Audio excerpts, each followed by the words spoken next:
I stood quiet 2 days just watching it play out, watching what excuses the people come up with. Every day, every year, every time I come out, y'all move the goalposts further, further, further. You are what you are, buddy. You officially on the Wooden and Charleston White team. Yes, sir. Yes, sir. Yes, sir. I'm okay with being a snitch. But you is a snitch too. Putting on a master class in how to take a good brand and totally it up. He made a bunch of phone calls to tell people how he felt. Young Thug probably thought tossing jokes or just rambling would win folks over, but he couldn't have been more wrong. Not only are fans clowning him, but now other rappers are piling on too, making it even worse for him. No. Why did he have an opinion on my case? He doesn't like rats. He said he doesn't like snitches. Cool. 21 Savage don't like rats? Lil Baby don't like... At this point, Thug is probably regretting not laying low after coming home, because every single day it feels like a new leaked audio drops, and each one chips away at his street credibility. Everybody knows the biggest problem is that one piece of evidence haunting him, a 2-hour interrogation tape from 2015. That tape has turned into the smoking gun people keep pointing at when they accuse him of snitching. From the very start, the whole thing just looked bad. Real bad. From the jump, as soon as that interrogation started, Thug refused to even initial his rights, like he didn't want anybody to know he was in that room having that convo. Then he straight up told detectives he'd say whatever they wanted, as long as the public never found out. That alone set the tone, because it showed he already knew just how damaging it would look if people heard about it. And just like he promised, once that tape started rolling, Thug didn't hold back. He started talking heavy. He ended up tossing Pee Wee Roscoe under the bus, flat out saying Roscoe carried Wayne's and was out here committing crimes every single day. That's not some casual chatter. That's a direct shot at another man's criminal business, and people aren't letting that slide. Thug didn't just talk. He laid out a whole play-by-play for detectives about the money beef between Lil Wayne and Birdman. He even broke down how Birdman was blocking Wayne's album and not paying him what he was owed. Remain silent. And that's it. Do you understand that? You want to initial it? I don't want to initial. That's fine. If you don't want to initial it, that's fine. As long as you understand. According to Thug, Birdman was straight up lying about the reasons, leaving Wayne completely shortchanged. Thug even dragged Wayne's own lyrics into it. The bar where Wayne raps, "Birdman is an army. I'm a one-man army. And if that dude coming for me, I'm going out like Tony." Using Wayne's words to back up his claims made the whole thing even wilder. But Thug didn't stop there. He hinted that Pee Wee Roscoe was the one who actually carried out the shooting of Wayne's tour bus. Since Roscoe later got 10 years for that very case, a lot of people feel like Thug's words matched up a little too perfectly.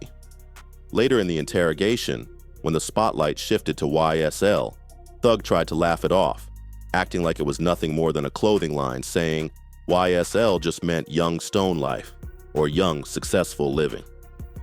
Thug tried to brush off the whole gang label like it was nothing but a joke. But looking back, that move aged horribly.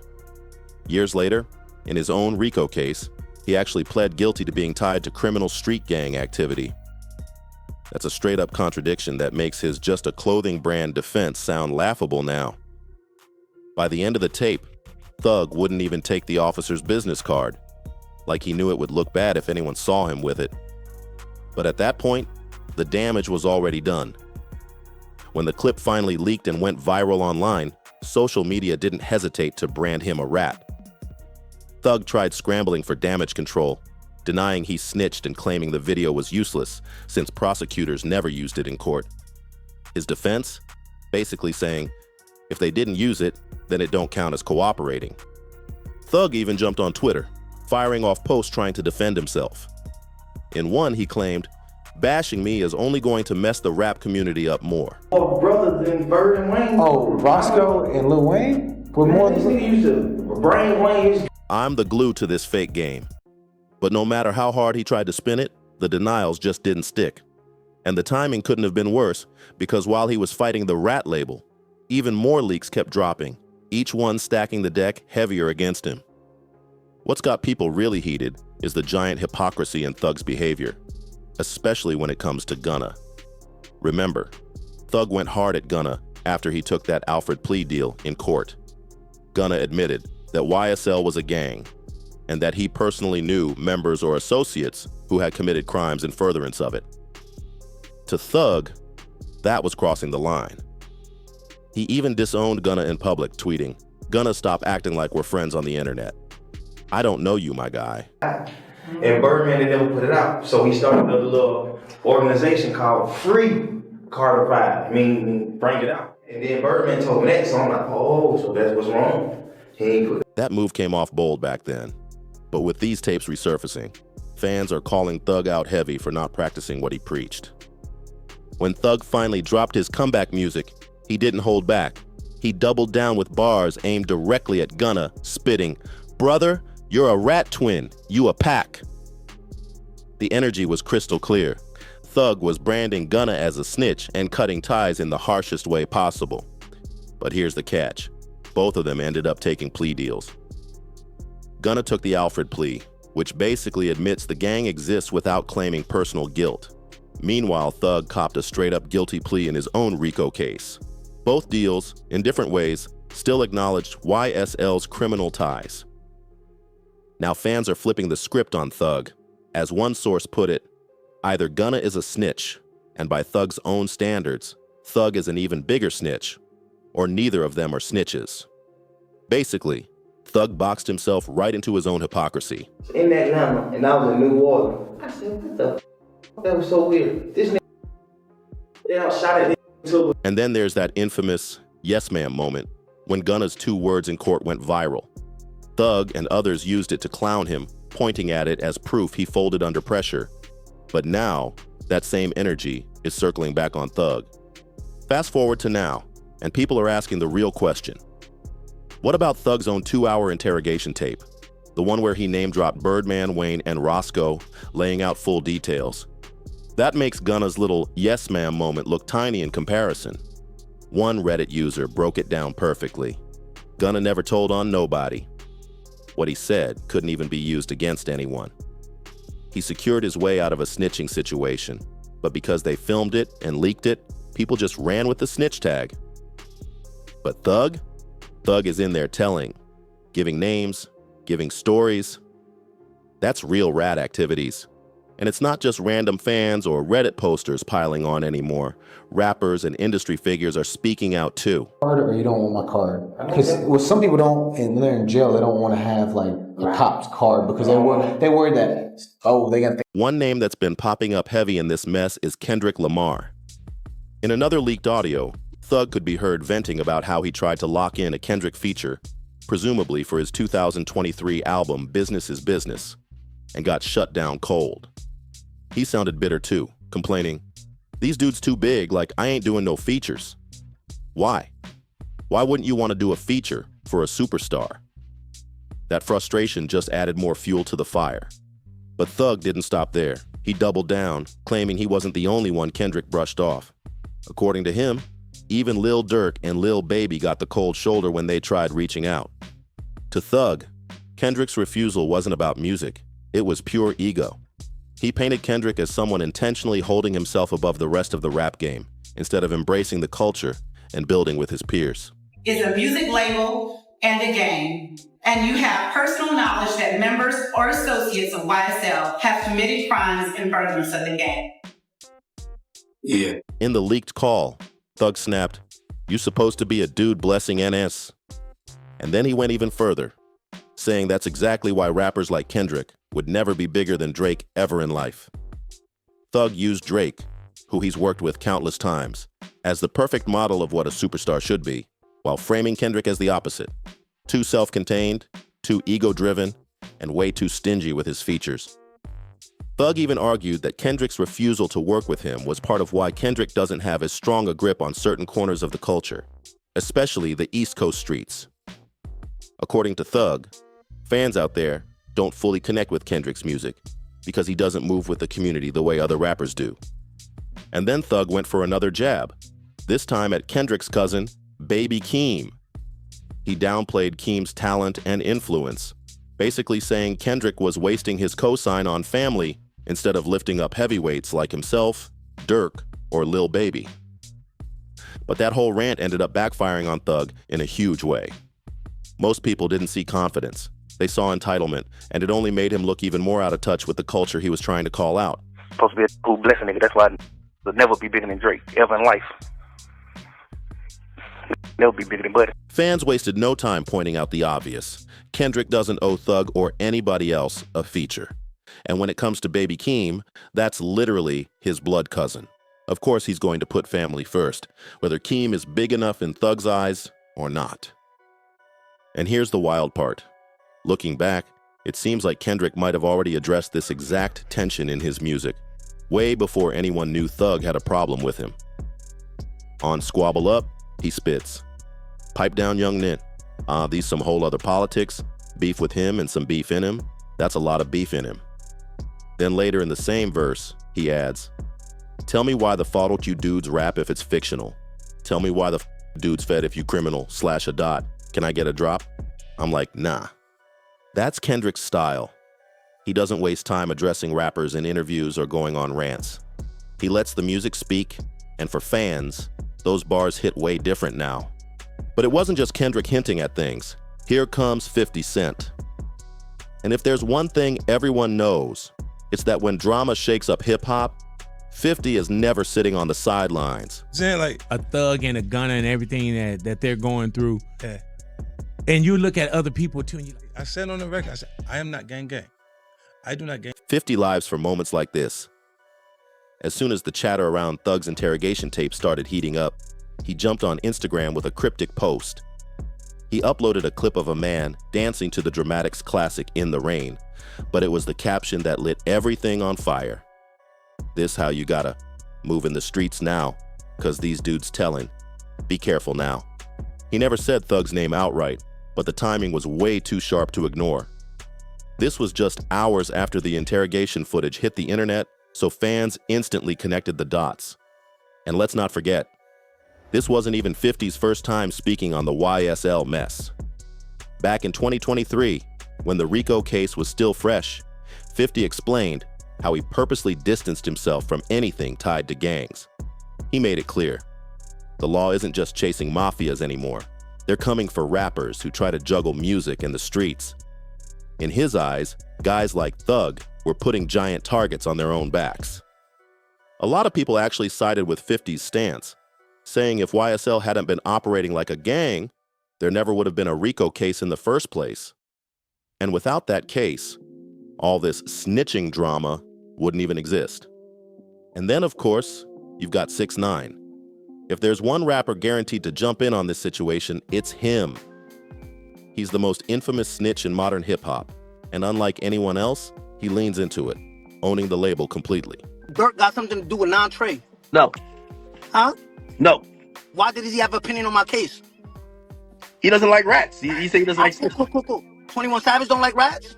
Lil Baby. So, when Thug's leaks dropped, 6ix9ine wasted no time blasting him.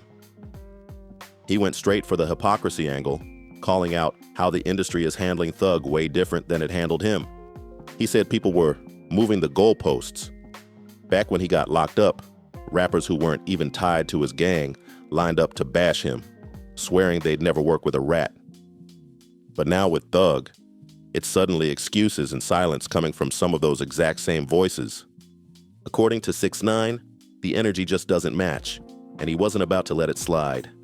He even downplayed Thug's entire situation, saying it was nothing compared to his own federal RICO case. 6ix9ine mocked him hard, saying, "Stop giving this dude applause. Stop applauding this dude for taking a plea in the state. Everybody took a plea in the state. That ain't no win. You got 20 years probation. Dude, that ain't no win. You lost." And the crazy part? A lot of people actually agreed with him. That's when you know things are really bad for Thug. When folks start nodding along with 6ix9ine of all people. Bro, that's God. That ain't nothing but God biting you back in your... Bro, cause you probably been thankful that you just beat a life sentence in a RICO and came home and minded your business and been humble. But instead, you still coming out pushing the rat narrative, bro, and all that, this, that, and the third. Now look, you came back and bought your bitch. But it didn't stop there. Then came YSL Mondo, someone who was actually close to the inner circle, and his words cut even deeper. According to Mondo, Thug's downfall didn't start with these leaks. It started the moment he came home after beating that first RICO case. Instead of moving low-key and staying humble, Mondo says Thug came out running his mouth, clowning Gunna and calling other people rats, when deep down, he already knew he had skeletons of his own. Snitch is someone that comply with the government, just bargaining for their freedom when they have done something illegal. Man, a rat, a snitching, it's nothing selective about that. And to Mondo, that's where the cracks really began to show. This is straight up karma. Thug tried to paint himself as the ultimate anti-snitch, only to get exposed for doing the very thing he accused others of. And now that the truth is out, it's come back to bite him hard. Mondo even called out Pee Wee Roscoe, saying Roscoe was brainwashed by Thug. This came after Roscoe hopped on IG Live to defend him, claiming that in his eyes, a rat is only someone who cuts a deal with the government to save themselves once they're already guilty. By that definition, Roscoe argued, Thug wasn't snitching, but most people weren't buying it. That kind of defense felt like twisted logic, especially since Roscoe himself had to sit down and do a 10-year stretch because of the very case Thug spoke on. To the outside world, it just looked like blind loyalty. Others weren't nearly as forgiving. Whack 100 and Munchie B, two dudes known for never sugarcoating anything, flat out said Thug was snitching, period. No fancy explanations, no excuses. Their stance was simple. The second you sit in front of cops and start talking about someone else's crimes, naming names, dropping hints, you're telling. And then there's YSL Woody, the so-called star witness in the RICO case, already controversial for working with the feds. Tell him, bro. He a snitch, bro. He a snitch. Munchie stamping him a snitch. Yeah, but I mean, he didn't say nothing about the bus shit. You say he commit crimes every day, all right. But all that, he carried my drug shit, that's telling. Off the rip, that's telling, bro. Even he came out swinging at Thug, calling him a snitch and saying he now belonged to the rat community. Woody didn't stop there. He even threw out a warning to Lil Baby and 21 Savage, telling them to keep their distance from Thug, because if Thug went down, he'd drag them with him. And sure enough, not long after that, fans noticed 21 Savage had unfollowed Thug on Instagram, which many took as proof he was taking Woody's warning seriously. While Woody was out here playing warning siren, Charleston White was busy playing cheerleader for Thug's downfall. Now, Charleston isn't even a rapper, but he's built his whole brand on stirring the pot, and when it came to Thug, he was in rare form. He went on one of his trademark tirades, tearing into Thug's hypocrisy with Gunna and making the whole situation even louder. Yes, sir. Yes, sir. Yes, sir. I'm okay with being a snitch. But you is a snitch, too. Charleston even declared he'd personally destroy Thug to the point he'd never be able to rap again. If there was anyone who seemed flat out happy about Thug's collapse, it was definitely Charleston. But the backlash didn't stop there.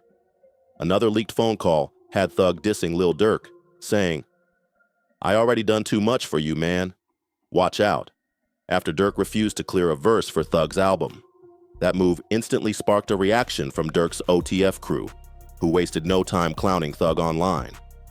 To make things worse, an old Durk lyric resurfaced. Rappers Goofy Stains, pay me for a song. Don't clear the verse. Now fans are connecting the dots, saying that bar was about Thug all along. At this point, the criticism of Thug isn't just about the snitching tape anymore. People are painting him as a full-blown narcissist, someone who twists words, lies on the fly, contradicts himself whenever it benefits him, and lashes out at anyone who doesn't fall in line. 6 more months. Locked up in them conditions like that there. He'll tell to get out of jail too. He about ready to break. I told y'all, I am the new crop. And you mad at Yak got it.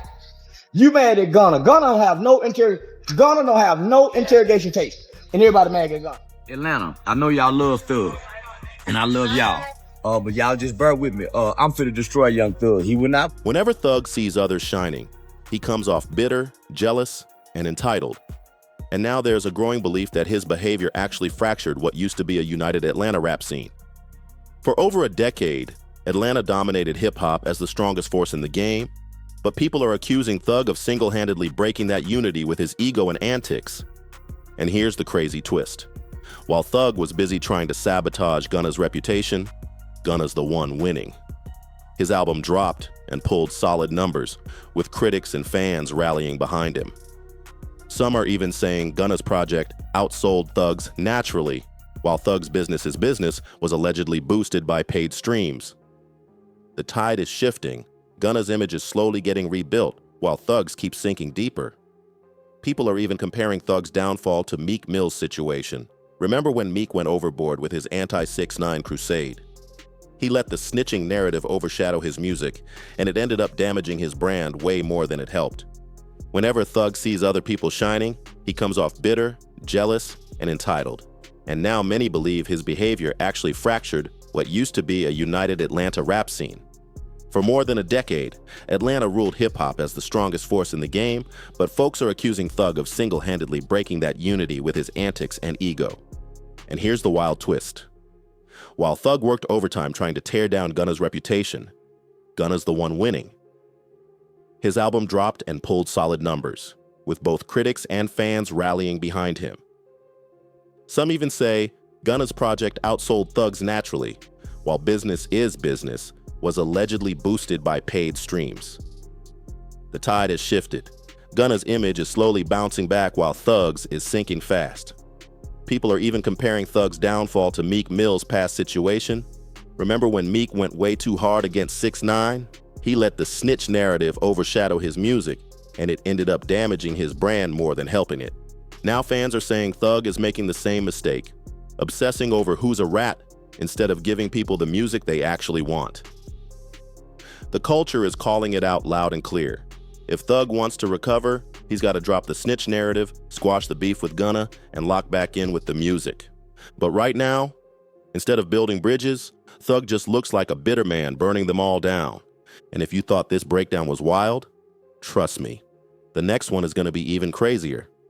So make sure you hit that like button, subscribe, and turn on those notifications so you don't miss what's coming next.